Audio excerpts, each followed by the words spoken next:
Hello, hello, hey, hello, hello. There goes Gerard doing his editing. Hola, friends. Hello. What's up, everybody? Let me get my peeps in here, and we can Get started. get this on the road. Are you excited about today's episode of Books with Bae? Because we are very excited to have y'all with us today. Especially discussing the power of now, which we've been talking about now for a whole week. Oh my goodness, it's been a whole week. For a whole week. And this is chapter 5. We're going to start with chapter 5 today. And by start, I mean only do chapter 5. Hey, okay, somebody just, I can never know. Like, this thing is always mixing. It is. Like, people always jump in. Oh, hi, Bidon. Bidon said he's admired. What's going on, Byron? It's, Byron. Also, Byron is also a big Dragon Ball Z fan. Uh-oh. I was just watching Dragon Ball Z, by the way. Dragon Ball Super. So shout outs to you and my whole Dragon Ball Z crew out here. The power of now. Welcome to today's video. Babe? Babe? Knock us off. Okay. I mean, knock us off. Take it away. So, chapter 5 today. Chapter 5. Presence. So, what was the name of chapter 4? Mind strategy. Yesterday we talked about mind strategies for avoiding the now. Yeah. And so today is the state of presence. And the one word I had today for this chapter is satori, which is a new word that I learned. Apparently JP's doing a word of a chapter. And they're just something that stands out. Also, a lot of Jesus in this chapter. So a lot of Jesus. If you're a fan of Jesus, he talks about him. This chapter is for you. So we'll get into both of those. So the first heading in the chapter where he starts out talking about is it's not what you think it is. Mm-hmm. And he always starts out with a question in the beginning. So you keep on talking about the state of presence as key. Mm-hmm.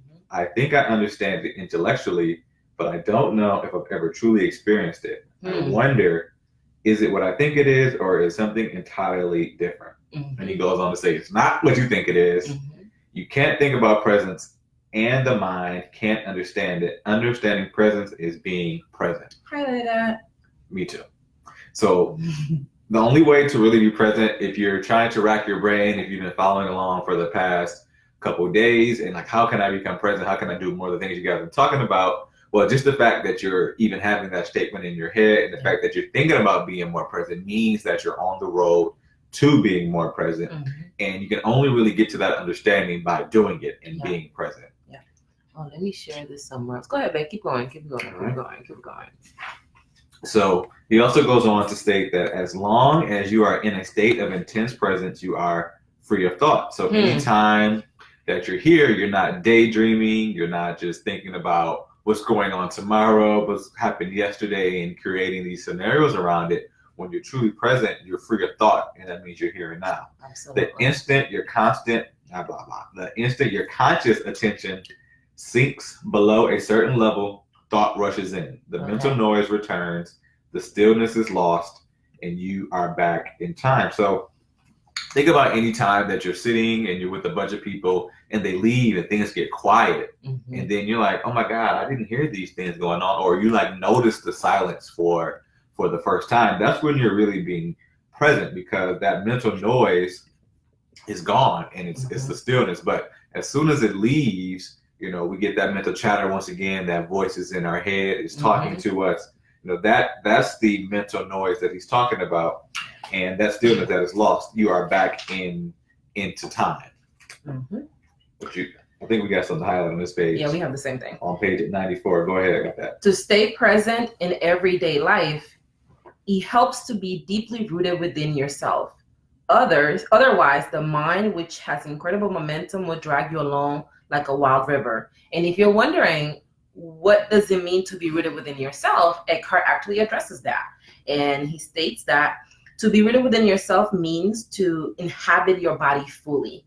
That really resonated with me, because I think a lot of us do not have a limited perception of what it's like to embody our bodies. Like, I think a lot of us just don't even really think about that. I don't know how many of y'all are here thinking about what does it mean to embody your body, like besides just body. moving and doing the things you need to do. Most people, as Eckhart talks about, are not present in this stuff. They just trying to get to the next thing. Everything is about the next opportunity. So very rarely do we stop to take a moment and really feel what it's like to feel our body, what it's like to feel the energy that flows within us, and even the energy of other spaces outside of us. Babe was just talking about today being the first time he saw the rain, like in a different way. Mhm. He's seen the rain before, y'all, like obviously, but this is the first time that he was present in that experience of seeing the rain, and it brought him to tears. That was pretty dope. So what does that mean to you to be rooted within yourself? So Eckhart says to feel the body from within, so to speak. So to me, a lot of it has to do with feeling how your energy is flowing. If you take a moment to breathe in and feel how your body's flowing, your energy is flowing, you may find that at times your body is rushing, like there's a rush of energy. Like when you're working out and you get that second wind, there's like a rush of energy to keep going. When you are sad, you may find that your energy is really low, really down.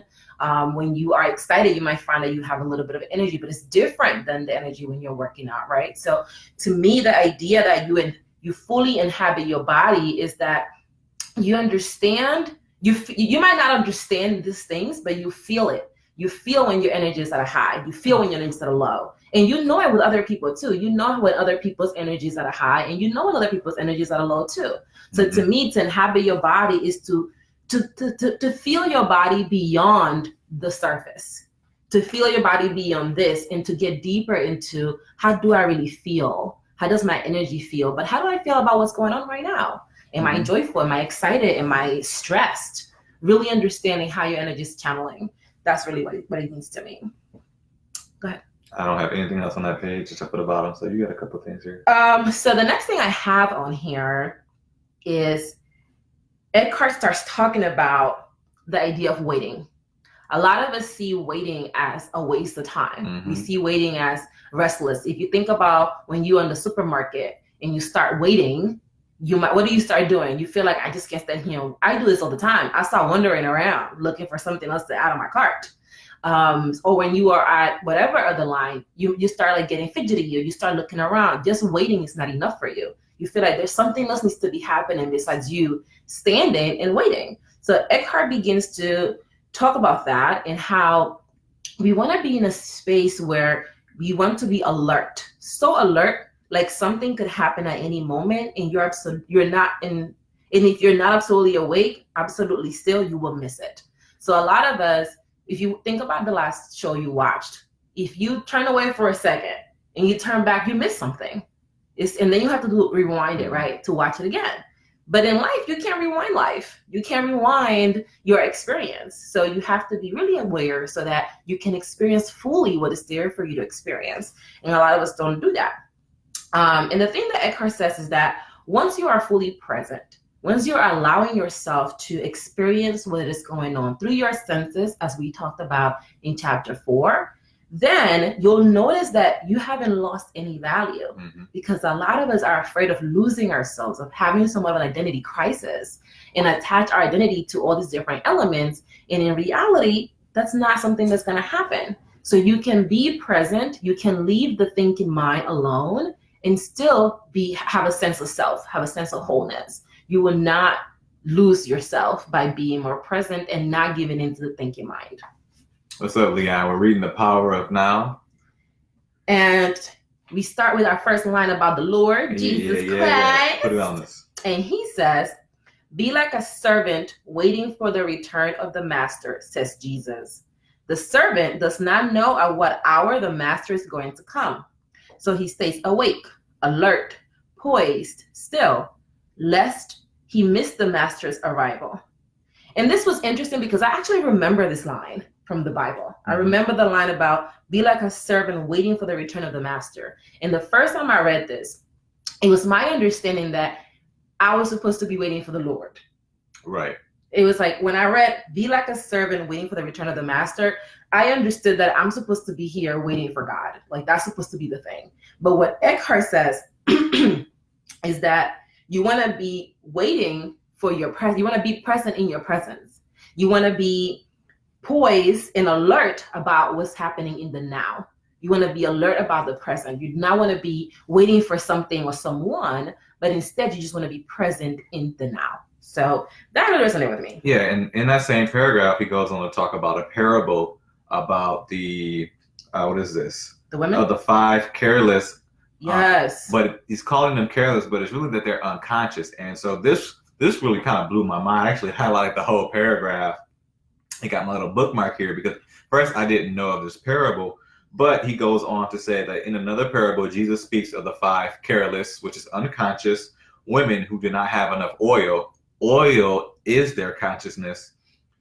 Women who do not have enough oil to keep their lamps burning, which is to stay present. So when you're burning your lamp, you're here now in the present. Mm-hmm. And to miss the bridegroom, which is the now, and didn't get to the wedding or the feast, which is enlightenment. And I was like, how are we supposed to understand that? All of that from that line. So, I've always felt like the Bible had a lot more to offer, and the way that we think of religion today, and a lot of those are strict rules, and we're kind of taught the 10 Commandments. These are the rules of life, and things are so strict. But there are many different interpretations, and he goes on to talk about even the men who wrote the Gospels, the people who wrote the Bible, did not understand the meaning of these parables. So the first misinterpretation and distortions crept in when they were written down. So even the people who were creating these, or not creating stories, but writing these stories down and giving them to us, they didn't really understand a lot of this stuff. So it's no wonder that even throughout history, the translations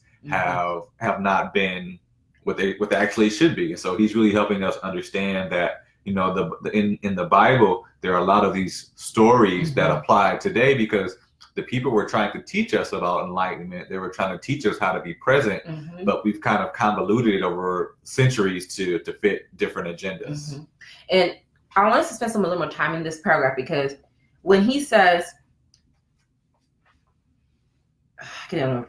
when he talks about the lamp, to keep their lamps burning, i.e. staying present. When you think about the lamp burning, what's in that room at that moment? Light.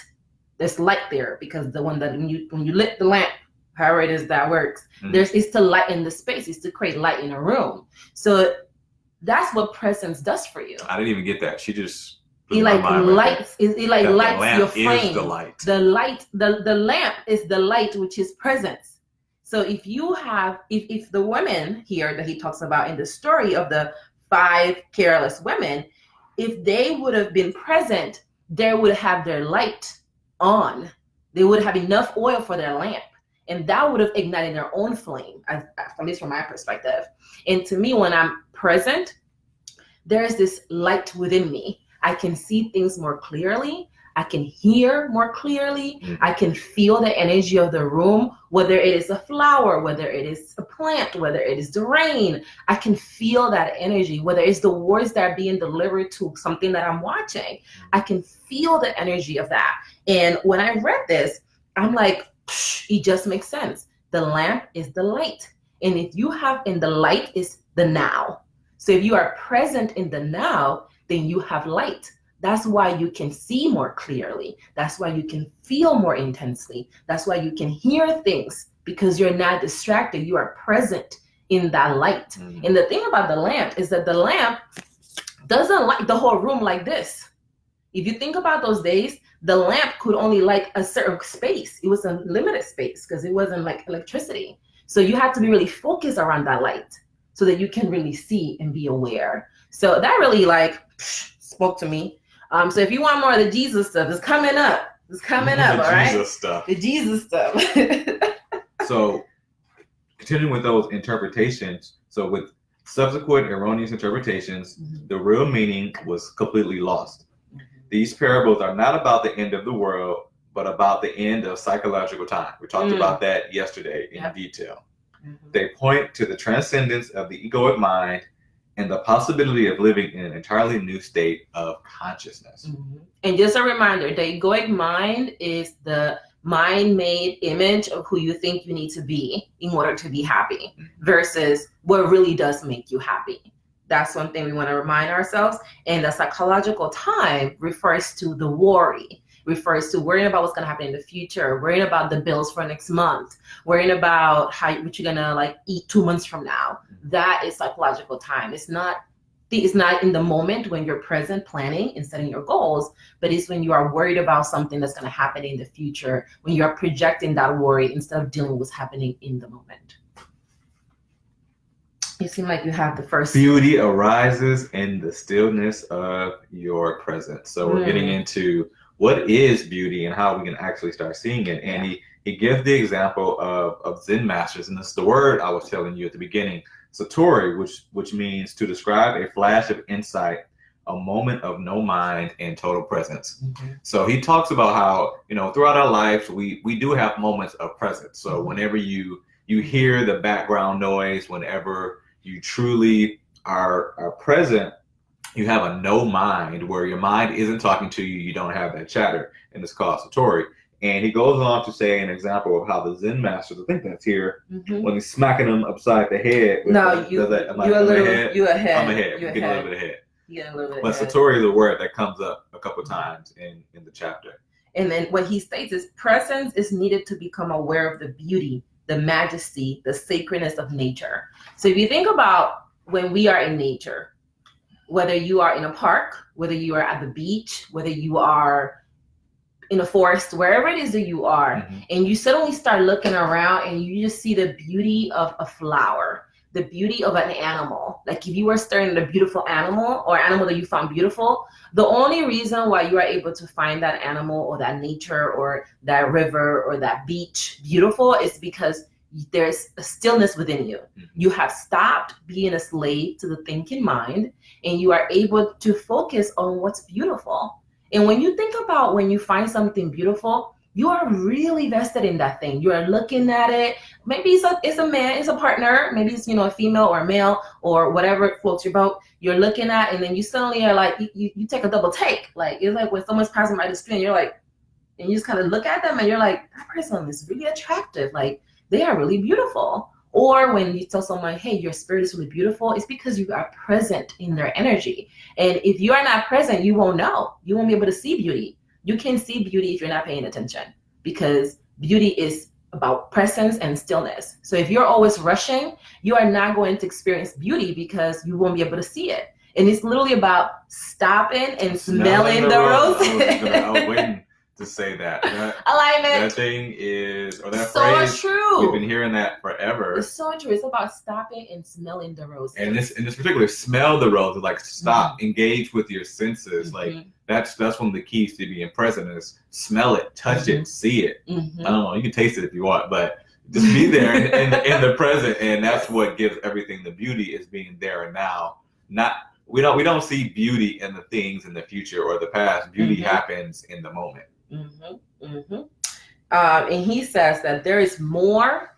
There's something else beyond the external beauty, the beauty of external form. So a lot of us get caught up with beauty.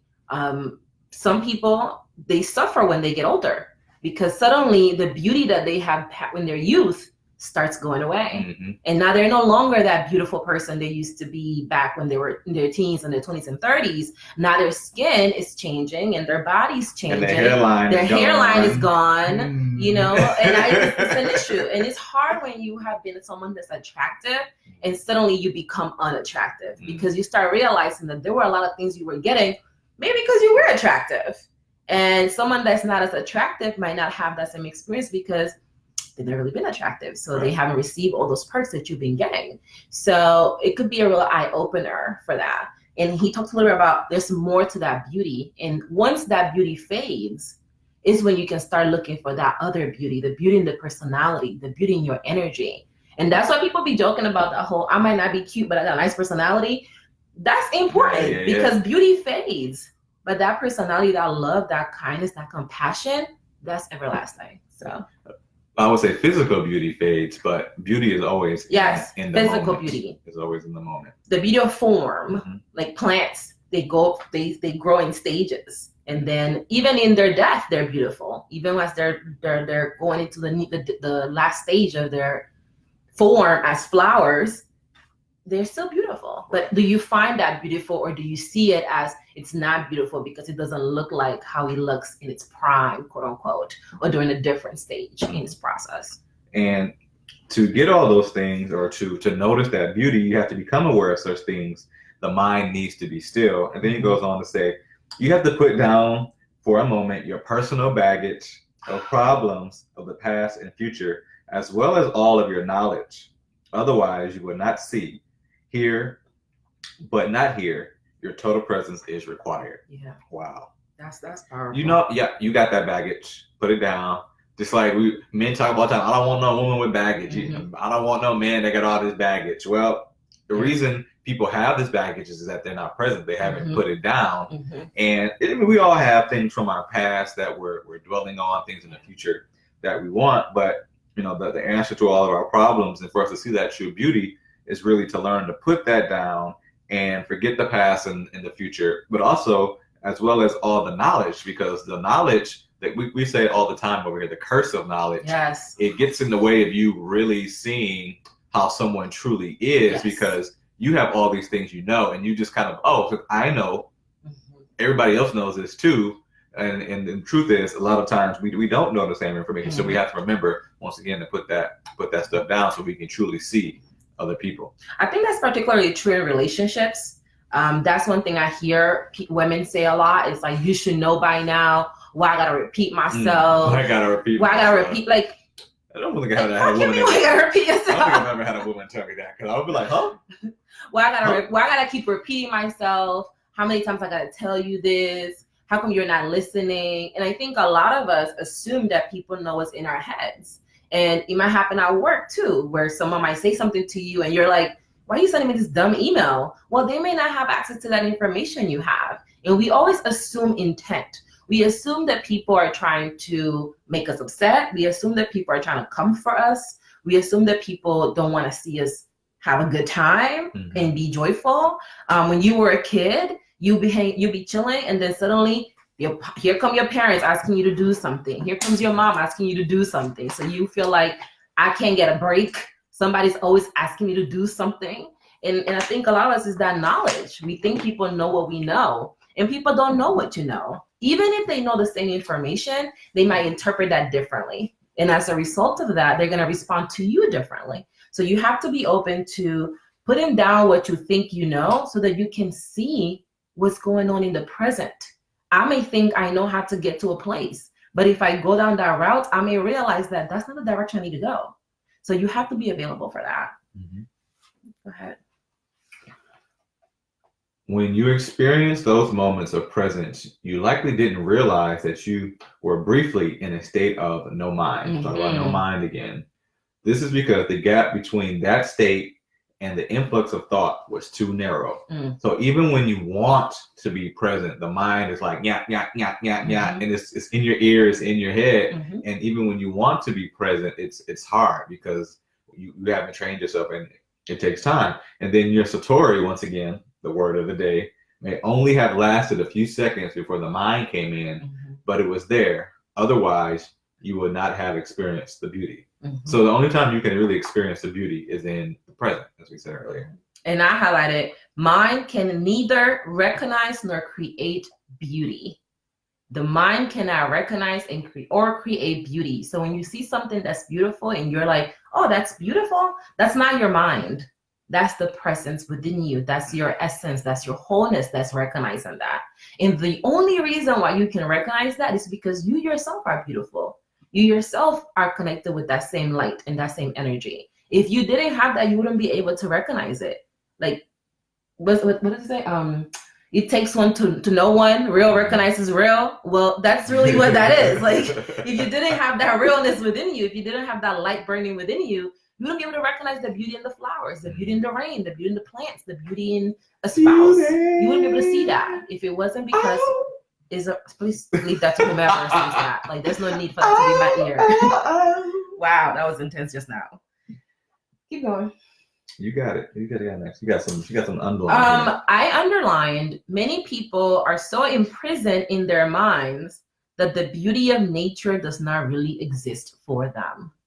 There are some of us that are so enslaved to the thinking mind, to our thoughts. When we say the thinking mind, it means that you cannot break free of your thoughts, that your thoughts are always in control, that you don't have a moment of peace, that you can't get out of your head, that you feel paralyzed by your head. That's what he means. And the reason why that's dangerous is because you can't see beauty if your mind is always in control. And if you can't see beauty because your mind is always in control, think about how different your experience will be if your mind wasn't in control. How different your experience would be if you were able to be present in the now. How different would it be for you if you didn't have the worry of tomorrow today? And I'm pretty sure there's a verse in the Bible that says, leave tomorrow's problems for tomorrow, or something like that. I think that's in Philippians something. I remember that because I was like, oh, I like this. I was like, this verse is legit. Like, always at Matthew. But anyways, bottom line is that even the Bible talks about leaving the problems of tomorrow for tomorrow and not taking them on today. JP's hot per usual, having his hot flashes over here. So y'all know he got to turn the fan. So that's what I had for that page. On page 97, moving on to 98. Because we live in such a mind-dominated culture, most modern art, architecture, music, and literature are devoid of beauty and inner peace or inner essence, with very few exceptions. The reason is that people who create these things cannot, even for a moment, free themselves from their mind. And this actually had me thinking a lot about rap music, and we were talking about this earlier, as I've always known that rap was pretty ego-driven. It's about what I have or what I'm gonna get. I got all these girls, all this money, and other than classical or instrumental music, it usually has some form of the ego is within that music. And so I'm not surprised by modern art, architecture, or literature, because a lot of that comes from us being in our mind, looking into the future, thinking about the things and the problems that will happen. That's why so many people identify with so many stories and songs and literature, is because they're going on that same journey where the mind is like, oh yeah, I thought about that too. What else could possibly happen in this scenario? And a lot of it is devoid of the present, as he said. And he mentions the extension of modern art, because if you think about some of the older art, so the Mona Lisa, the what is Michelangelo's work? I can't remember right now. The painting that he did, the Sistine Chapel. Those are pieces of art that if you see it and you're fully present, it will bring you to tears. How intense and how alive that art is. But that might not be the case for us in our generation, because we're so consumed by the mind. That doesn't mean that you're not capable of creating art that will bring people to tears, but it means that you have to be really able to be present when you create the art. And I think that's what people like. I remember hearing someone say they didn't like one of Mary J. Blige's album after she was happy, because they were like, we don't like this happy music. Well, think about that. People don't like happy music because they want to connect through that sadness, that misery. Misery loves company. So if you're listening to someone that's happy and you yourself are not happy, you're going to be a bit of a hater, because you don't want that. You don't want that. And it's like when your friends are telling you things about their lives and their lives are going so great. Why are you so happy? And then they have such a great time and you're like, your life is miserable. You're like, okay, I can't be happy for you because I ain't happy for me right now. So you can't really be happy for them either. And I think that's an eye-opening moment for us to check ourselves on how much happiness are we allowing ourselves to experience because of everything else we have going on in our mind. And we can control what's in the mind. Don't forget that. The mind left to itself creates monstrosities, and not only in art galleries. Look at our urban landscapes and industrial wastelands. No civilization has ever produced so much ugliness. Talk about pollution again. We were talking about that in chapter 4. And if you look at, once again, urban landscapes, look at my city of Flint, Michigan. Once all the factories came in and once they left, they just left the land, and just to be telling you, it's not beautiful, so to say, and we still have to deal with some of that pollution. And you just take a look at it. Like we're polluting the oceans. There's trash in the ocean. Like the ocean is lit. Like it's beautiful. Like I get tinglies going to the beach and looking at the water. But we as people, we're producing more and more ugliness because us ourselves we're not here in the present. And we're obsessing with what we think it matters. And what we think it matters is power and money and all these material things that we are seeking to fill the void that we feel within ourselves. And so we continue to find more things to fill the void, more things to make us feel whole and full. Well, we're going to continue to take more from the earth, take more from the planet, because it has to come from somewhere. Like you just can't get more out of nothing. Like you either create more earth or you take the earth from somebody else. Mm-hmm. And we see that happening all over in different places and how that really impacts the community and the long-term effects of that too. Because as you were saying that, I was thinking about Rochester, where I went to school for undergrad, and there were big companies in Rochester. Kodak used to be in Rochester. Mm-hmm. And once they went out of business, there was a lot of people that lost their jobs, that didn't have places to, it was different for the city. The economy of the city was different, and people are still recovering from some of that, as well as in Flint. I imagine. GM was the biggest car making city in the world at one point, the biggest hub for General Motors, and now there's like maybe one or two plants in Flint.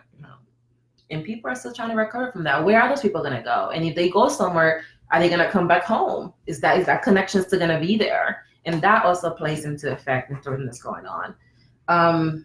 Okay, I have something on page 99 for those of us that are following along. Everything that exists has being, has God essence, has some degree of consciousness. This was pretty deep because he says everything is alive. And when I read this, my initial question was like, does that mean that the couch is alive too? Does that mean that the car is alive too? Does that mean that, the blanket is alive too? The rocks are alive. And it's this idea that everything is alive. Everything has essence because it was made with something. The raw material that was utilized to make that thing has essence, was made from God, has that energy. You are made from God. You have that energy too. We're using the name God, the term God right now because people are familiar with that, but it really means a higher power or a higher being or the universe. So whatever you want to utilize to fill in that higher power piece, plug that in there.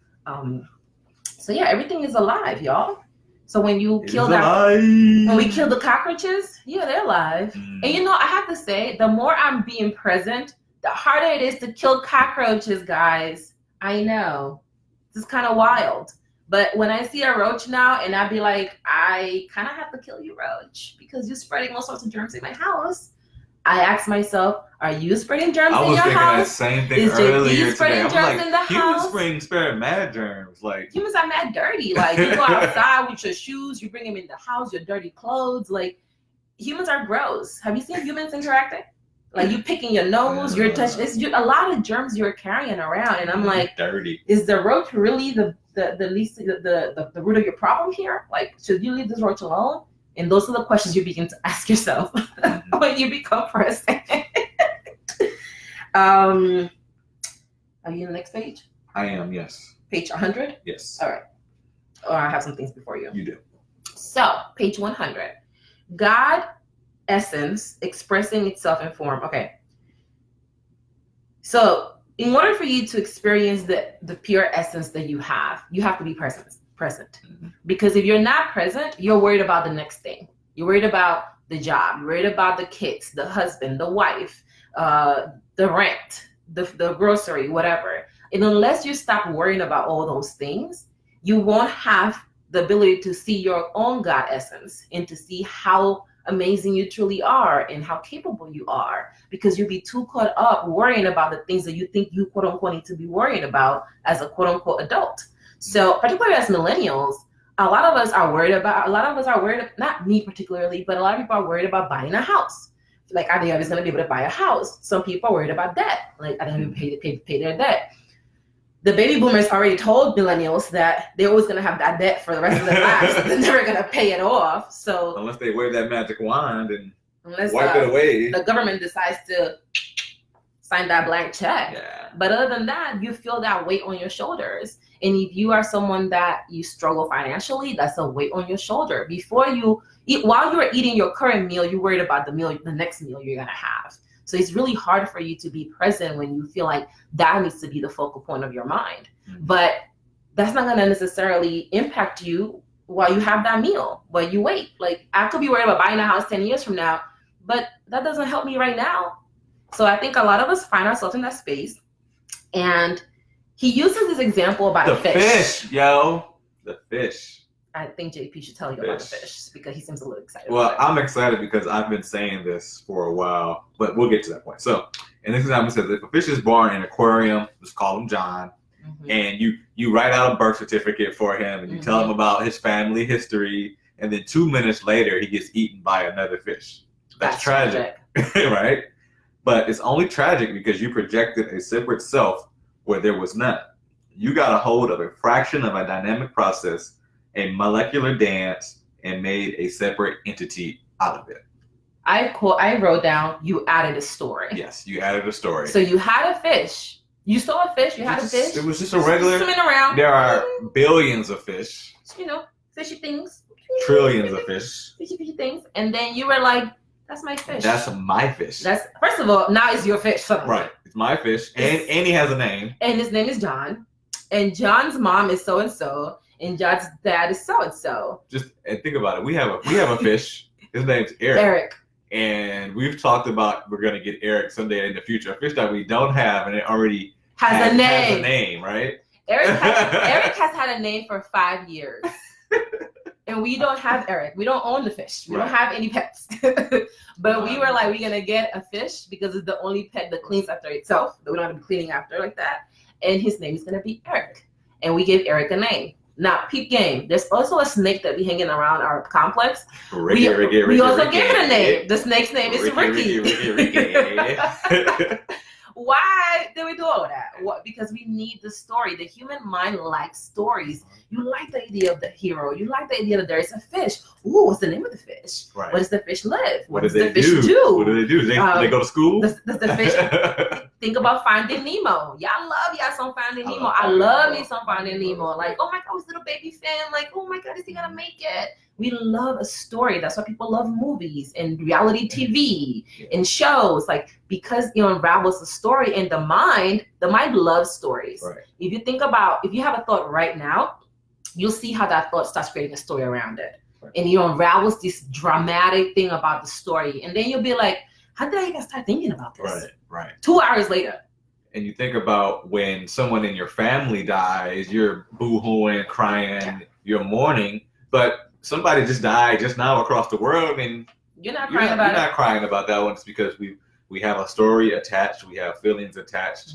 There's a whole narrative attached to the people in their lives because they play an important role to us, you know, but someone across the world, they don't play that same role, so they don't have that same attachment to the story that we have. And stories are also really connected to expectations. Like once let's say you have you're gonna go for a job, and you apply for this job and you expect to get this job, you already paid 10,000 bills with the money you're gonna get at this job that you haven't even gotten yet. And then when reality sinks in, and let's say you don't get the position because there's something better for you out there, you don't think about it, well, maybe there's something better for me out there. You think about it like, I didn't get this job, and I already made all these plans for this job, and how am I gonna make all those plans come true, and how am I gonna pay my bills? And now you are like sinking yourself, weighing yourself down with all of these expectations you put around this job. It's the same thing when people go in a relationship and dates. Like when people go on a date and they're like, hey, I met this guy, he's really cute and I really like him, and it's gonna go so great. I can already see us getting married together, having kids. One date. Maybe even 2 dates or 3 dates. It doesn't matter. You're not there yet. So that person can leave your life at any moment, even when you're married. Like just getting married, having a wedding doesn't mean you're gonna be with that person for the rest of your life. That might be the ideal, but you may get in it and you realize we're actually not compatible at all. And even if we try to work things out, we're not gonna be successful because we're just not the right fit for each other. And that can be really tough for us to understand and to come to terms with. And that's why you have to give people in yourself grace and time to experience being present. Allow yourself to see if this person is right for you. And don't justify people's behavior to fit your mold. Just because someone does something that you don't like, don't be like, well, he's just acting like that. I know he's deep down inside, he's gonna change. No, he's not. or she's not. That's who they are. Believe them. In present day humans, consciousness is completely identified with its disguise. And its disguise is our human form. It only knows itself as a form, and therefore lives in fear of the annihilation of the physical or psychological form. This is the egoic mind, and this is where considerable dysfunction sets in. Because we're obsessed with the physical, and I don't know about you, but I still am scared of dying. I'm still working on how to get to the point where I'm not scared of that. But many people are scared of dying or physical harm. Look at all the different things we have for safety, or you hear about the parents that are too protective of their kids because we're in this form, and we think this is like, once I'm done here and this form is over.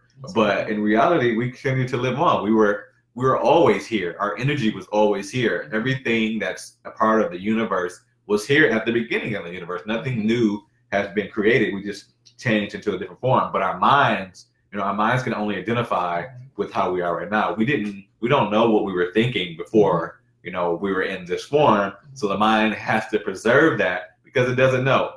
And it wants to create scenarios that we just said for those different things that might happen. So let's make sure that, I stay secure in who I am now. Because the mind likes to fill in the holes and the blanks. So if you're telling a story and you don't know if it's true or not, you're going to say something about it. Even if you don't know if it's true. Like if you look at the news, I mean, we don't watch the news, but sometimes we do peek to see what's going on, stay in the know. And it'll say like, well, we don't know why he did that, but we can only assume that he did that because blah, blah, blah, blah, blah. Or we don't know for sure. However, it's my determination that the reason why they did it is blah, blah, blah, blah, blah. Well, if you don't know, well, you don't know. That's the end. Even something small, like one thing I noticed earlier, I was just walking into the kitchen and they like, oh, you cooking? And I'm like, yeah. Did I say I was cooking? Like, I just walked into the kitchen, like. But I didn't say, hey, I'm sure you're cooking right now. I was like, are you cooking? Because I'm moving from that layer of assumption to asking the question, to the point that my next stage is not asking him anything at all. And then he's going to be like, how come you don't talk to me? Well, we'll see how that goes. What was that serving you to know if I was going to be cooking? I don't know. I was just being nosy. Being honest. I just want to know what you was doing. I'm just in your business. Okay. Next. So he talks about a parable from the Bible. And he says, this process is explained by Jesus in his parable of the lost son who leaves his father's home, squanders his wealth, becomes destitute, and is then forced by his suffering to return home. I also remember this story, by the way, in the Bible. A couple times. I used to serve in ministry. I used to be serving on the dance ministry. So back when I used to live in New York. And he says, when he does return home, his father loves him more than before. The son's estate is the same as it was before, yet not the same. He has an added dimension of depth. The parable describes a journey from unconscious perfection through apparent imperfection and evil to conscious perfection. So in this parable, which is the part that Eckhart doesn't mention, is that my man has a brother. So the lost son has a brother. And the brother had been working the land while his little brother was like, I'm out. Right. I don't know if you remember the story. You remember? It's coming now. So the first son, who's supposed to be like the prodigy child, is like, I'm leaving dad. And he takes all the money and he spends it and has this epiphany and realizes he's been doing the whole thing wrong, or he needs to, he hasn't been appreciative of his dad and all this other stuff. So he leaves. And when he comes back home, the dad is like, oh my God, I'm just so happy that you're back with me. I'm so happy that you're here. He throws this huge feast. He's like, bring the goat, the biggest goat we have, or whatever it is, kill it so that we can feast. My son has returned. I'm amazed at how much I remember about this story, by the way. And then when he does that, his brother actually tells his dad, what the hell, bro? What you doing, bro? I've been here working, and now this shows up after he don't spend all your money, and you just gonna be like, let's kill the goat because homeboy is back. Well, that's what this speaks to. Is like a lot of us are so caught up on the surface that we don't see what's going on.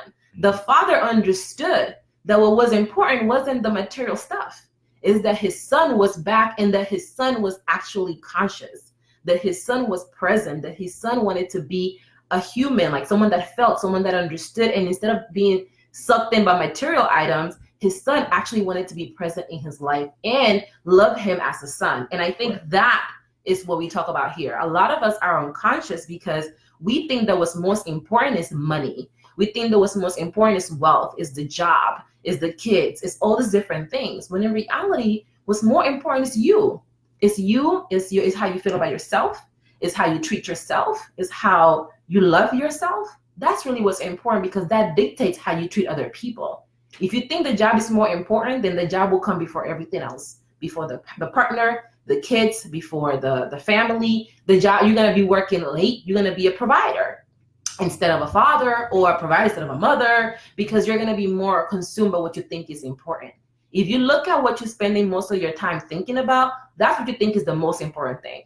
So you may say, I'm doing all of this for my kids, but you are actually doing all of this because you think that this is what your kids want, because that's what you wanted. So you want to be mindful of how is that manifesting in your life. So that parable really spoke to me. I feel like we're going to have to read the Bible at some point, Peacha, so that we can go to the whole thing. We're going to be here. That's a year. Next year, we're going to talk about Next year, we're going to read the Bible with y'all. With this new lens of consciousness and self-awareness, because I think there's so much for us to learn. And I've always think, I like you, I've always thought that the Bible has a lot to teach us, but people's interpretation of the Bible hasn't always sat with me. Mm-hmm. I'm like, I don't know, something about this sounds a little mixing. Mm-hmm. What else you got for us? Page 101, for those of you that are following with us. We're reading The Power of Now.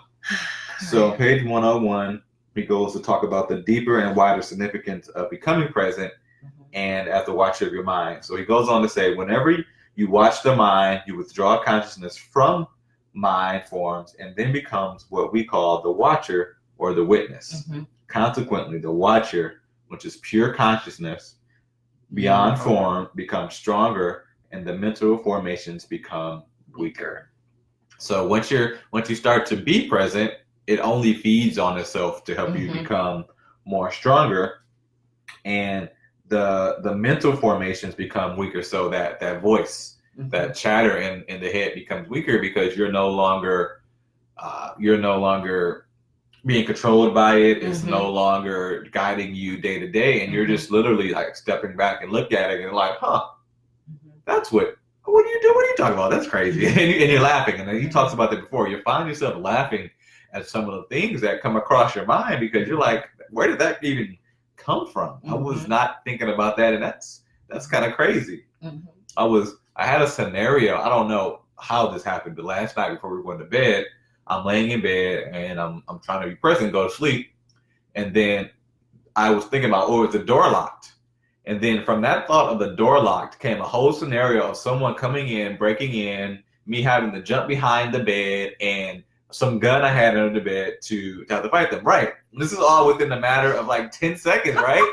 And so after that 10 seconds, I'm like, how did the hell did this happen? I'm trying to go to sleep. Why the hell am I thinking about someone coming to rob me when I'm trying to go to sleep? But since I'm able to be more present, I just started laughing, and I'm like, I'm going to sleep. I'm so glad you share that story, because that's an example of how the mind just feeds on itself and goes wherever it wants. Bonkers. Like, you've been there. You know what we're talking about. You know when you've been minding your business for 1 second, the next minute you think death is upon you. Like, you're like a bad move for no reason, like out of nowhere. Yeah, you got an attitude. Yeah. And then people are like, hey, what's wrong with you? And it's like, oh no, nothing. And remember, that happens because, as we discussed in chapter 2, I believe, emotions are a response to the mind. So when the mind tells you, you need to be scared, then your body responds with that corresponding emotion. So I'm sure that as you were having that experience, that fear kind of creeped in, at least for like a little bit, until you let it go. Because that's how the mind works. The mind is really tricky, y'all. And that's why people be like, they're trying to get out of their heads. Well, you can't get out of your head. You have to get that thing that's in the head out, because you physically can't do it. It's in you. You got to remove it from you. You can't remove yourself from yourself. You got to remove the thing that's inhabiting you from you so you can experience the peace that you're looking for. Let us know if this is resonating with you, if you relate to any of the stories that we're talking about in the comments or whatever. And if not, just continue listening. Through you, consciousness is awakening out of its dream of identification with form and withdrawal from form. Mm-hmm. This foreshadows, but is already part of an event that is probably still in the distant future. Mm-hmm. As far as chronological time is concerned, the event is called the end of the world. So we're just all scared of the end. The end of the world, the end of our life. You were talking about the end. I was just talking about the end. You were talking about that earlier.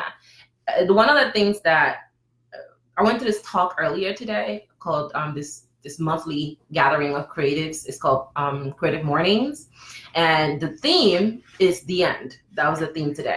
And the speaker, it had a speaker, and the speaker shared with us that a lot of people are afraid of the end because they are focused on what they're going to lose. They are focused on what they're not going to have anymore. So that brings them this anxiety and this fear because they don't want to lose. And one thing we've learned through all the psychology work that we've looked at, particularly Cialdini's work, if you're into that, he talks a lot about people's biggest fear is loss. People are afraid of losing things more than they are excited about gaining things. You are more afraid of losing your phone than excited about getting a new phone, because if you have misplaced your phone before, you probably panicked. You probably had a mini heart attack. You went through a stage of like, where's my phone? Where's my phone? Where's my phone? Have you seen my phone? Who the fuck has my phone? And then it's like, oh, there it is. That is what that process is like. And that's the power of being afraid of the end. When in reality, the end is a manifestation of the work you've done, of your time that you've invested, of your triumphs, your tribulations, your experience. The end just signifies that you've done something, and now you can end it and plant new seeds for the next thing you're going to build. The end is not the end of everything, it's the end of that particular thing you're working on at that moment.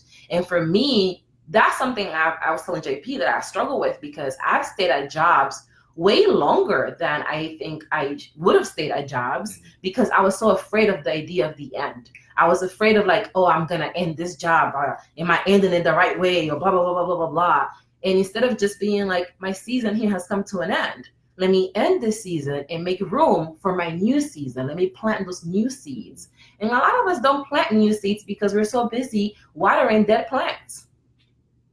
And I'm going to leave it at that. Try leaving your cell phone at home.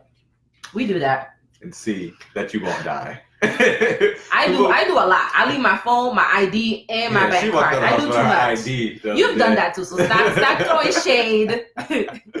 But yes, I have done that in the past.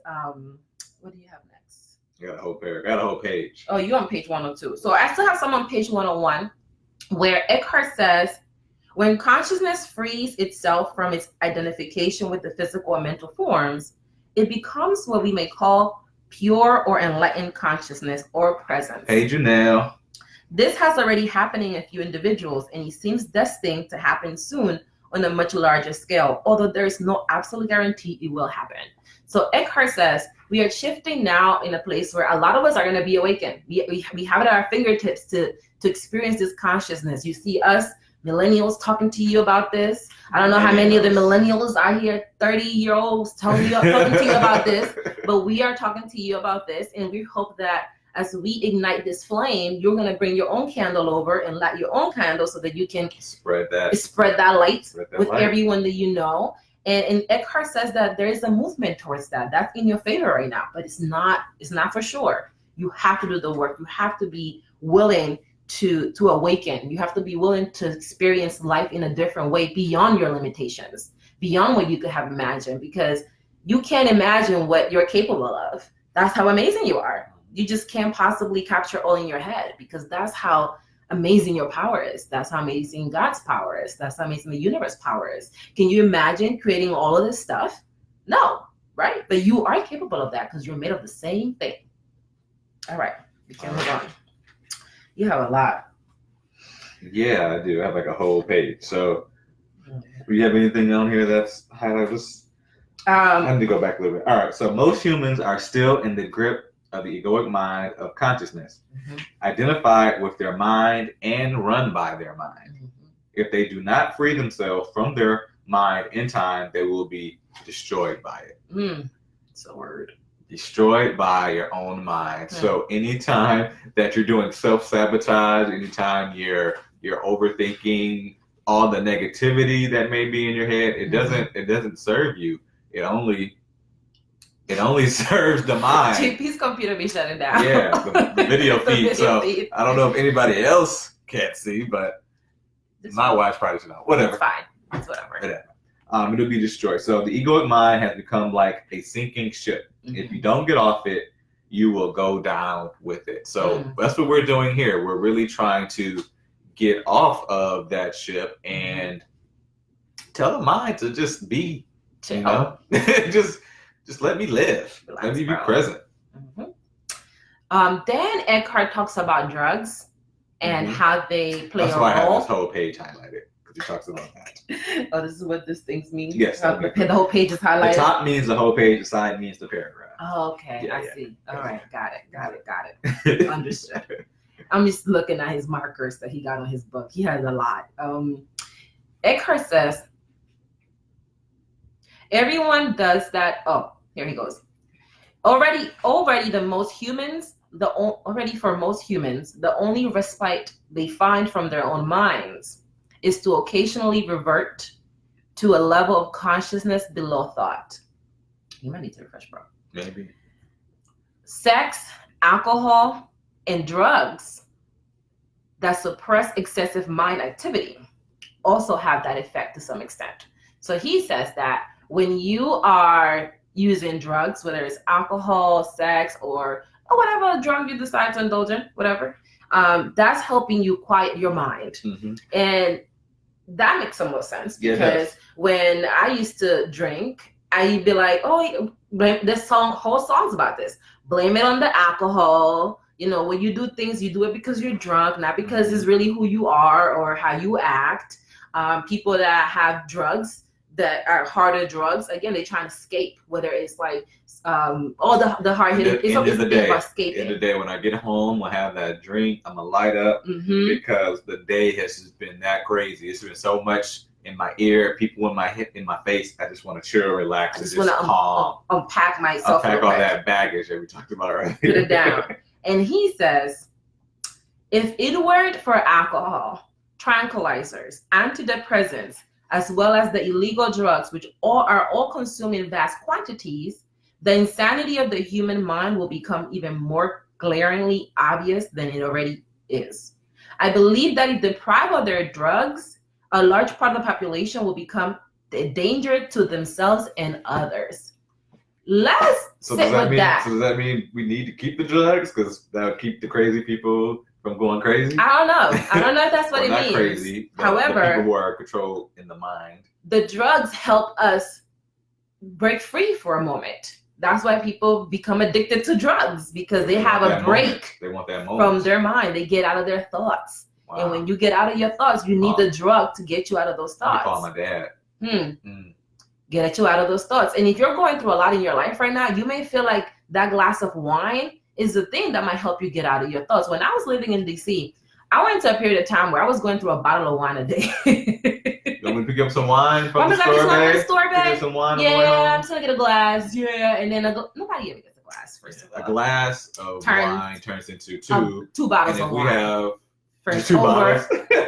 if we have friends over. We have 2 cups. It's gone. That's 1 bottle right there for 2 of us. Yeah. It's gone. That bottle was empty. And how that's like really common. People are like, hey, I'm gonna have wine with my dinner, or wine with this, or wine with that. And when I decided that I was gonna take a break from drinking, all I had to do with how much I relied on alcohol to have a little bit of peace after the work day, so that I don't think about work, so that I don't think of what was bothering me, and instead I'm just present in the moment.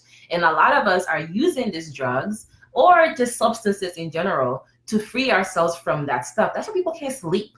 People be like, I need sleeping pills. I need this, I need that, so that I can be able to do that. Why do you think that is? A lot of it is because you cannot get a break from your thinking mind. And the only way you may find that that's possible of doing, besides being present, because you don't know about that yet, is to drink. People, and it's so acceptable. Like if you go any social setting, People are always drinking. If you don't drink, we don't drink anymore. But people we be tell shocked. people that we don't drink, like, oh, what? Just have this one drink. And it's like, no, not one or two. I'm good. And people have an issue with that because they don't trust you when you don't drink because they think you're gonna stand in the corner and judge them because they're having a good time, and you're not, they assume you're not having that good time because you're not drinking. I went on a cruise earlier this year with some girlfriends, and I knew one person. I didn't know the other ladies when I got there, and they were all like getting drinking packages. And I responded to the email thread and I said, I don't need a drinking package. I'm good. And when I got on the cruise and I got comfortable with the girls, one of them told me, I was a little worried about you because you said you didn't need a drinking package and I didn't know how that was going to play out because everybody else wanted a drinking package. And I'm like, but she's like, oh, but it turned out it was fine. You were still having fun without drinking. And I'm like, well, that's wild that my decision to not drink is putting you on unease. Number one, you think my decision not to drink is going to affect your fun because how you think people that don't drink act. Right. You think that people need to be drunk to act in a certain way. And that was an opener for me because a lot of us think that we need alcohol to have fun. I need to be drunk tonight. I remember being in college and you saying those exact words. I need to be drunk tonight for this party. I need to be lit before I go to this event because I'm about to have a good time. We associate alcohol with a good time because alcohol gives us a break from the thinking mind. But the reason that, for me particularly, why I stopped drinking is that the next day I wasn't present in that day. Yeah. The alcohol still had me feeling the type of way, and that came from the day before. So I'm thinking about the night before all the drinking when I'm trying to get on with my day and be productive, but I can't because I'm still stuck in yesterday's having debauchery. A good time. Debauchery. One man's debauchery is another man's fun. Time. And we have no shade at people that drink. Hey, if you want to drink, do that. That's your thing. We have some liquor here too. There's actual liquor in our house. Yeah, so there's a bottle of Flor de Caña. So if you come visit us, we will offer it to you if you want it. Just know that that's not our thing anymore. And it's not saying that we're never gonna drink, but right now, as we focus on being present. This is really most important. I want to be as present as I can with as little external influence as I'm able to have. I don't know if I could use some drugs right now. Though. I bet you can. I bet you can use some drugs right now. Because also, I think I've learned that it is hard. It is hard to not do those things when you are constantly have all these things nagging in your mind. It's hard to be like, I'm not going to pick up the bottle of wine. It's hard to be like, I'm not going to grab this drug or that drug or whatever it is, or I'm not going to take the antidepressants or the sleeping pills. That's hard because you have a lot going on. And if you haven't realized what's really important, then you think all those things are important. So I understand why people drink and do drugs. I get it. Okay, so I have page 103. Consciousness is evolving throughout the universe in billions of forms. So even if we don't make it, this wouldn't matter on a cosmic scale. So basically, after Eckhart tells us that we have a chance, y'all, we can make it, we can become enlightened, he says, even if we don't worry about it, because the universe is going to be good. And if you decide that you're not going to take your path in that way, you just want to experience that in this form. You may experience it in your next form, but in this form, it won't matter because the universe is going to be like, all right, well, the plants are still experiencing the consciousness. The flowers are experiencing the consciousness. The animals give 0 Fs about all the stuff that humans stress about. And the universe is going to be fine. So it's your choice. You really have an opportunity to decide what kind of life do you want to live? How do you want to live your life? How do you want to experience the human form? Do you want to experience the human form with everything it has to offer? Or do you want to limit yourself to what society has says that you can get? And right before that, he talks about animals and why they don't have stress and why they're not thinking in the past and the future, which is because they're at a pre-thinking level of our distant ancestors and of animals and plants. So this is not an option. So they don't even have the capabilities to think into the future that far or into the past. They're just here now in the present. That's why your dog is so happy to see you. Because they're not judging you, they're there in the moment, and they just want to give that love to you, and they're accepting you for for who you are, regardless of what you've done or how your day is. You could be the best person in the world or a mass murderer. Regardless, your dog, when you come home, is gonna love you, right? That's your dog's tail in my head. I don't know.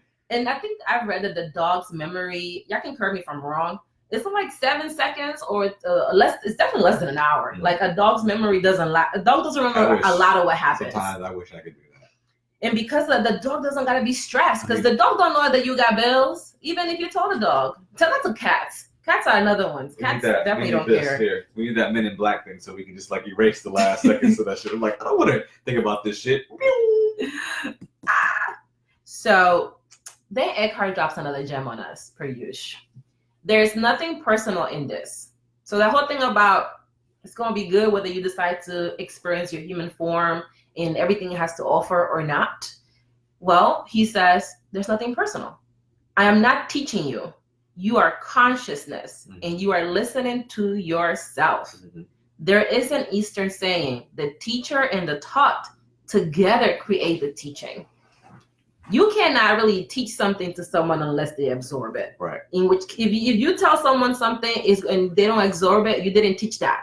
You just said it and they didn't hear it or whatever. They didn't absorb it. A lot of us, I think people with kids is a big example because they'd be like, I thought I told you to do this. And the kid is moving around, not listening to you. Well, you haven't taught your kid to do that because your kid has not absorbed that. And it's with partners. If you tell someone, I thought I taught you how to do that in a different way, and your partner doesn't do it like that, you didn't teach that. You just said it. And teaching only happens when both people have it's exchange of energy. And if that doesn't happen, then nothing changes. And if there was no change, then that means there was no teaching. Okay, 103. 103. So silence is an even more potent carrier of presence. So when you read this or listen to me speak, be aware of the silence between and underneath the words. Be aware of the gaps. To listen to silence whenever you are is an easy and direct way of becoming present. See, right there, that's that silence. Yep. And so when you say that, you're that silence, you hear it right there? Yeah. It's just kind of like, it's just kind of like calming to have that silence. And it gives you a chance to absorb whatever is going around. So that silence gives you a chance to absorb the words I just said. Whenever you're a speaker, if people are rambling on, you don't get a chance to absorb. So it's that silence, it's those breaks in the speech patterns that really give you that time to absorb the present and what's actually going on. I'm glad he said that because this is another tool I'm going to use to be present. I'm already using it right now, and I'm already seeing how drastically it's helping me be present by just listening to that pause. Whenever when you go to church, the pastor's talking, he'll say something, and then he pauses, right? So that pause is profound. You'll notice it now when you're watching any speakers, anyone that's talking. Anytime they pause, it just adds more profoundness to what they're saying versus someone would just like blah blah blah blah blah blah blah blah, blah and they're throwing up words on you. Listening to the silence immediately creates stillness inside of you. So if you decide that you're going to practice this whole presence thing that we've been talking about, you can start practicing right now by listening to the silence between each word that we say. And then you can catch yourself focusing on listening to that silence. And then you will see that you do not have thoughts coming in. Just pay attention and you will notice that there are no thoughts that are coming in right now because your focus can only be on one thing at a time. That's why multitasking is not real. I know some of y'all are watching this and telling me, Nori, you don't know me. I'm the multitasking queen or king. Okay, boo-boo. Sure. That you and I both know. Yeah, we all. Okay, you and I both know. You can multitask, but it's your attention. It's 100% of your attention given to each one of those tasks. No. Even if you're doing two things, your attention is still not 50-50 because there's some degrade. There's going to be a degradation in your attention. So you're probably really only giving like 20, and the other is really spent on switching back and forth and making sure, where was I at over here? Where was I at over there? And remember how we said real recognizes real? Remember how we mentioned that earlier? Well, only the stillness in you can perceive the silence outside. So if you didn't already have this, you wouldn't be able to feel it. You wouldn't be able to experience it. But you already have it. So JP and I, we're not teaching you nothing new. Eckhart, he's not teaching us nothing new. You already got all of this. Mm-hmm. We are just helping you return home so that you can receive it for yourself. And you can take action. All right, we're getting back to the homie, Christ, the reality of your divine presence. What you got for us, babe? I don't got nothing to the end of the page. So. I don't have anything to the end of the page. Actually, I got the whole paragraph. I got the whole paragraph, actually. All right. So let's try to boil this down. Don't get attached to any one word. You can substitute Christ for presence if that is more meaningful to you. I just want to stop there for a second because he gets into the God essence or the stuff, and I've always felt that, or more recently felt that, the Bible is a lot more applicable for me as if I am thinking of myself as God, if I'm thinking of myself as Jesus. And it says don't get attached to that. That's just a word for being presence. And then goes on to say, Christ is your God essence or the self, as it is sometimes called in the East. The only difference between Christ and presence is that Christ refers to your indwelling divinity, regardless of whether you're conscious of it or not, whereas presence means your awakened divinity of God essence. So Jesus is on his way to be woke, and when you make it to God, God is the presence, and Jesus is on his way and showing you that, hey, you can also have that presence if you follow this path. Mm-hmm. And this also makes a lot more sense now that I'm thinking about it. Jesus, like, God is the way. Jesus is taking you on the path to God.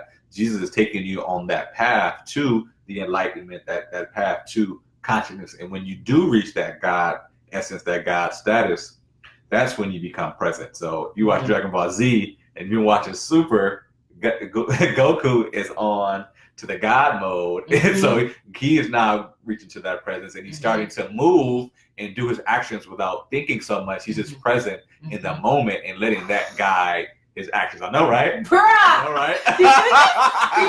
Did you I just went from Jesus to Goku. Right. Oh my God. Yo.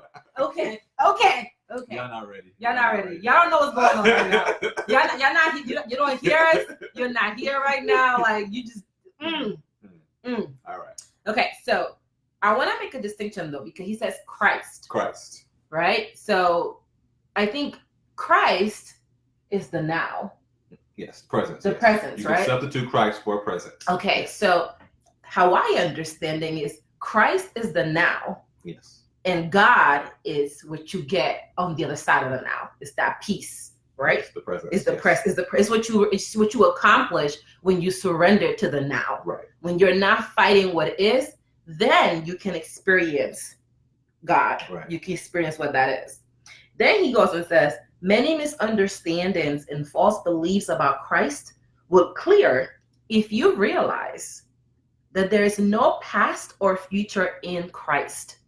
And this is so deep because even when Christ is at the cross and he says those famous words, forgive them for they don't know what they're doing, or something of that variation. They're not present. They don't know. They don't know what they're doing because they're not present. They're not in the moment.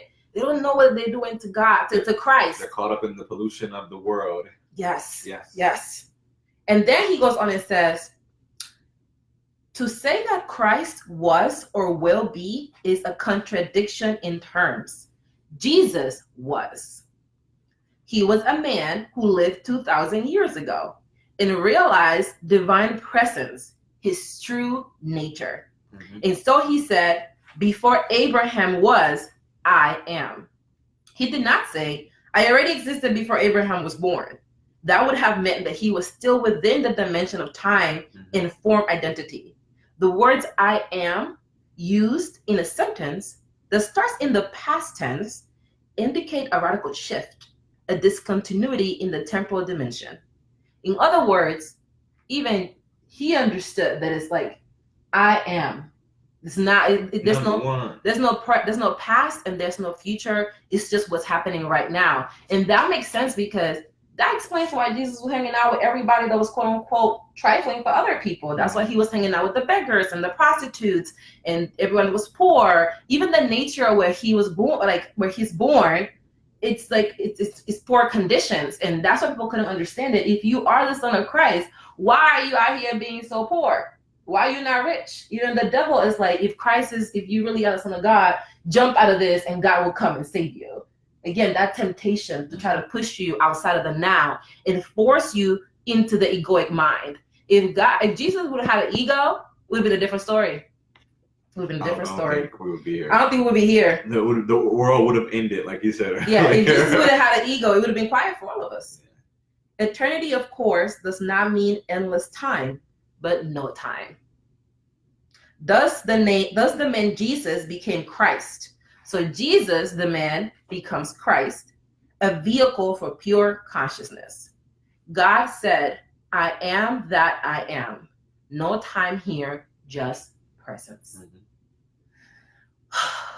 I was supposed to go to boxing today. I might need to just lay down sure? After this. The boxing's coming up. It'll be it's fine. I'm not rushing you or anything. I'm just sitting with myself. Right after that, he says, the second coming of Christ is a transformation of human consciousness, a shift from time to presence, from thinking to pure consciousness, not the arrival of some man or some woman. Okay. So Jesus didn't come back? Is that what you're saying here? This man didn't move this rock. He didn't stay in the grave for 3 long days. I can just hear my pastor say, he died. Oh, he died. He stayed in the grave for 3 long days. Oh my God. I feel like he said that every Sunday. And I'm like, why does he keep repeating the same thing over and over again? JP has to let go of this because he brings it up pretty frequently, by the way. Yeah, I got some stories. Grandma was on here. I don't know if she still is, but pastor might still be saying that stuff at church. Let me know, Grandma. If Christ were to return tomorrow in some externalized form, what could he or she possibly say to you other than this? I am the truth. I am divine presence. I am eternal life. I am with you. I am here. I am now. That literally brings me to tears. Like the idea that we have access to this in this moment right now. Like that's just so powerful to me.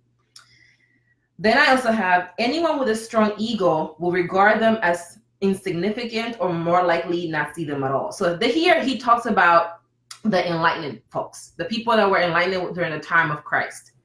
He says, never personalize Christ. Don't make Christ into a form identity.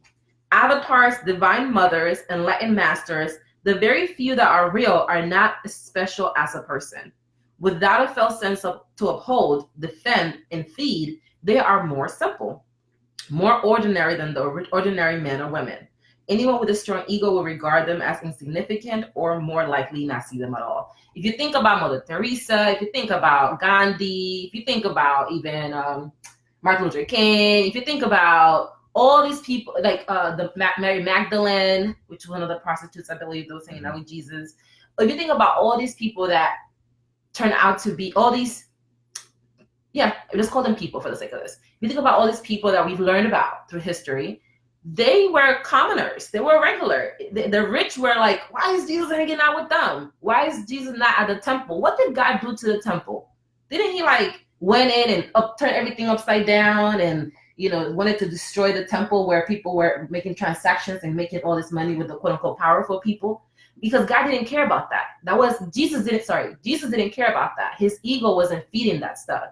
He wanted to be with the people that were actually righteous. And that doesn't always mean money. And because he didn't have an ego, he had no shame hanging out with the beggars. He had no shame hanging out with the prostitutes. He had no shame hanging out with the people that didn't have anything. Because he already saw in them something that other people didn't see in them because they were focused on the thing that they thought were important, which wasn't the now, which wasn't light. Go ahead. If you are drawn to an enlightened teacher, it's because there is already enough presence in you to recognize presence in another. So once again, that's that light. You can only see the light if you already have a little bit of light shining on you. If you're in the darkness, you won't see it. All you can recognize is the dark. There were many people who did not recognize Jesus or the Buddha as there are and always have been many people who are drawn to false teachers. Egos are drawn to bigger egos. That one right there, and that line right there, egos are drawn to bigger egos. That made me question some shit. Yeah, what came to mind was anybody who's famous that has a big ego. One of the people that come to mind for me was Muhammad Ali. Mm-hmm. I don't think anyone can say that Muhammad Ali had a small ego because he was always boasting about how great he was. Mm-hmm. And Michael Jordan. And people would always say that he was the greatest because he just had this charisma. Mm-hmm. And I'm thinking about it, I'm like, but did his record actually, reflect that? And he has some losses as well. So people who attach to that were also the same people whose egos push them along and tell them they're the greatest. So that line stood out in that paragraph. So darkness cannot recognize light. Only light can recognize light. Real recognizes real once again. So don't believe that the light is outside of you, that it can only come through one particular form. If only your master is an incarnation of God. Incarceration. Lock that God up. What is he saying? Lock him up. Incarceration of God. Somebody come get JP, please. I told you I couldn't read. He can't read. And now we're making videos that require him to read. Books, and he can't read. Any kind of exclusivity is identification with form, and identification with form means ego, no matter how well disguised. And that means anytime you say mine, that's mine. That's mine. That's why I really want to just find another term for you outside of my husband. I usually just call you the husband. Daddy. I usually just call him the husband or JP. The husband. That's still a title. The husband. No, but it's just the husband. It's not mine. I'm not like putting that ownership on you. And that's what people talk about the terrible twos, because during the terrible twos, for those of you that have children, as I've read and my friends have told me, because we don't got kids, that's when they start claiming things as their own. That's mine. Give me that. Mine.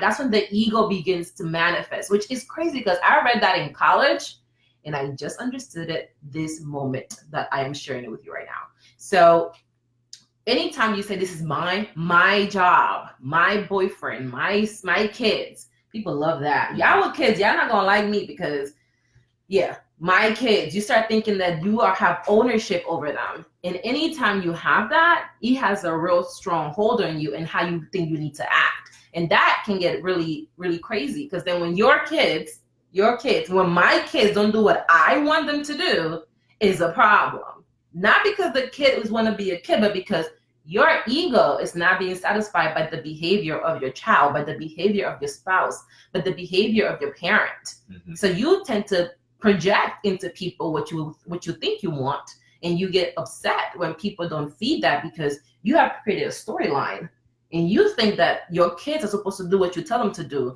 Your partner is supposed to do what you tell them to do, and if they don't do it, then that's a problem. And that's why a lot of people struggle in relationships. That's why a lot of people struggle with friendships, because when people start doing what they want to do is they take it personally because they feel like it's an attack on them, when in reality is they don't owe you anything. No one owes you anything. Mm-hmm. You have to go for whatever it is you want to do. And if that doesn't resonate with you, then you have some soul searching to do about yourself.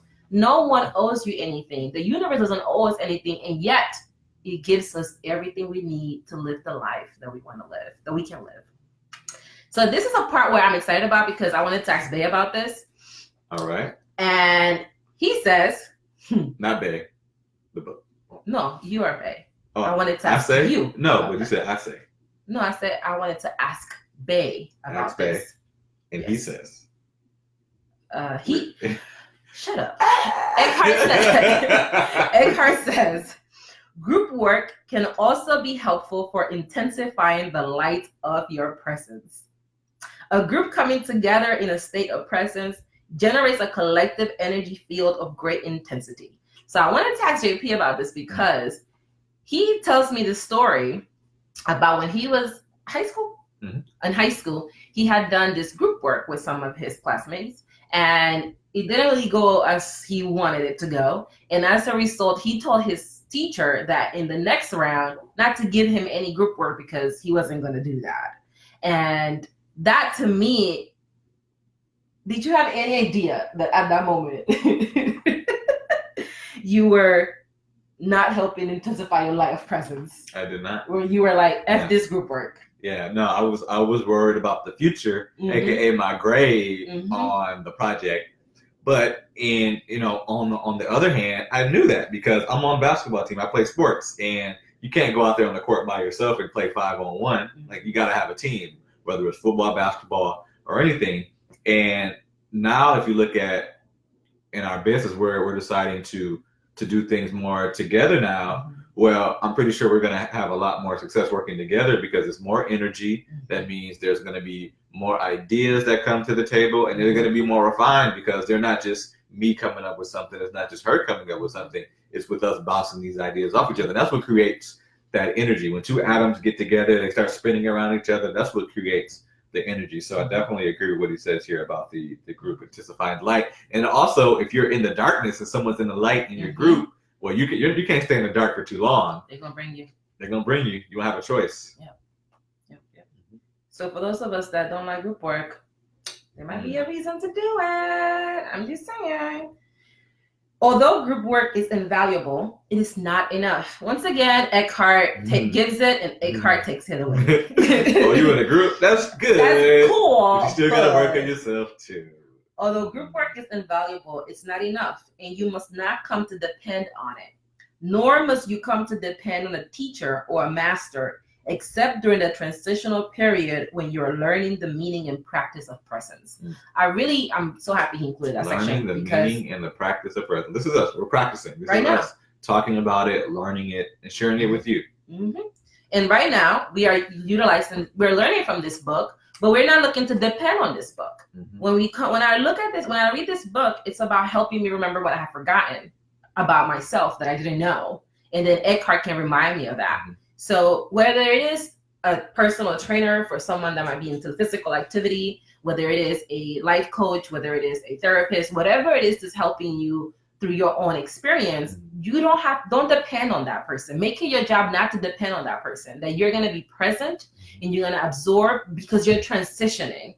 And when you transition, and imagine if like when you're taking a new role, whether it's you're becoming a parent, you're getting a new job, you're joining a sports team, there's a period of time when you're learning the new rules, where you are adjusting to the rules, where you are understanding how to best perform in this new role you have. That's when you rely on the teacher. That's when you rely on the therapist. That's when you rely on your mentor. But once you're past that stage, you gotta go in the battle. You gotta go out there because that's how you're gonna learn it. Talking about this stuff doesn't mean anything. If we just sit here and talk to you about these books and we are like kicking it up here with you, but we're not doing the work, it won't mean anything. It won't mean anything for us, and it won't mean anything for you either. So in order for you to really experience the things that Eckhart talks about, be with us as you are transitioning, and then go out there and feel the transition. Be a part of the transition and allow yourself to experience your own stuff so you can see what else you need to unpack for yourself. Because we all have different things we need to unpack in our lives that are holding us from experiencing this presence that Eckhart talks about.